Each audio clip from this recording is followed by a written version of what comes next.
que foi historicamente o fascismo? O que representa isso para a humanidade, para a luta dos trabalhadores, para discussões que se apresentam no século XXI?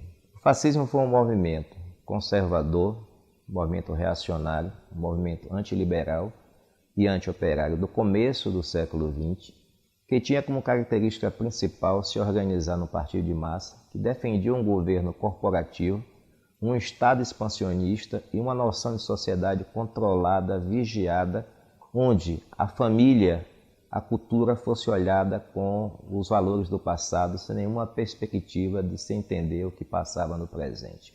Esse fascismo se consolidou na Itália de Mussolini, na Alemanha de Hitler, em outras partes do mundo, gerando aquilo que nós conhecemos como a Segunda Guerra Mundial. Aquele fascismo combateu as ideias progressistas, combateu a perspectiva de crescimento dos valores da classe trabalhadora, dos seus interesses, né, daquilo que ela tinha como proposta de transformação para a humanidade. Portanto, esse fascismo que nós estamos falando historicamente, ele é um fascismo que se dirige a uma sociedade de consumo também dirigido, né? É um movimento de direita reacionário conservador, ele tem valores culturais, né, pretéritos, né, que não explicam mais o presente em nenhum momento histórico e que foi derrotado na Segunda Guerra Mundial. Como se apresenta o fascismo nos dias atuais?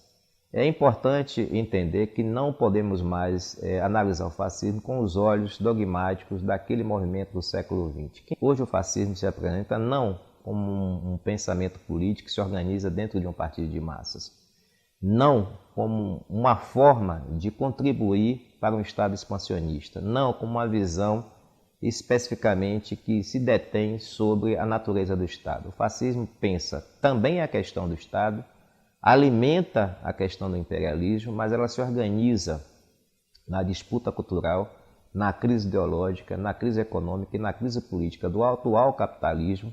Mais uma vez, né, assim sendo, não é diferente do início do século XX, para gerar, né, uma perspectiva política, um governo que alimente a revalorização da ordem do capital, destrua os interesses da classe trabalhadora e destrua os valores da cultura, né, os valores que podem contribuir com o crescimento humano no século XXI. A sociedade brasileira ela sempre teve problemas graves de desigualdade social e o fascismo se apresentou aqui para nós, em primeiro lugar, exaltando o medo que a sociedade tem, uma parcela da sociedade tem, diante da reprodução da sua própria vida. Agora, a solução dos problemas da população não passa, do ponto de vista dos fascistas, por resolver de fato esses problemas, mas sim remetendo a um passado idílico, um passado imaginário, de que nesse passado a situação era melhor. Então vai se valorizar tudo que tem de mais retrógrado, de mais conservador e mais reacionário no senso comum da população. Por exemplo, a estrutura familiar, quer dizer, a família com pai, mãe, filhos, né? Ela é ressaltada como a grande família que não tinha problemas, reforça preconceitos que estão enraigados, né, na nossa sociedade, como o racismo, o preconceito contra as mulheres, o preconceito contra a população LGBT, o preconceito contra determinadas regiões do país, contra os nordestinos, o preconceito contra o pobre, né? E tudo isso envolto num discurso muito violento, não só num discurso, mas numa prática muito violenta. Outro elemento que se apresenta nesse fascismo brasileiro é o ódio à cultura e ao conhecimento. Reforça um sentimento de abandono que uma parcela da população brasileira, de fato, né, que foi abandonada, tem de não ter acesso a esse conhecimento.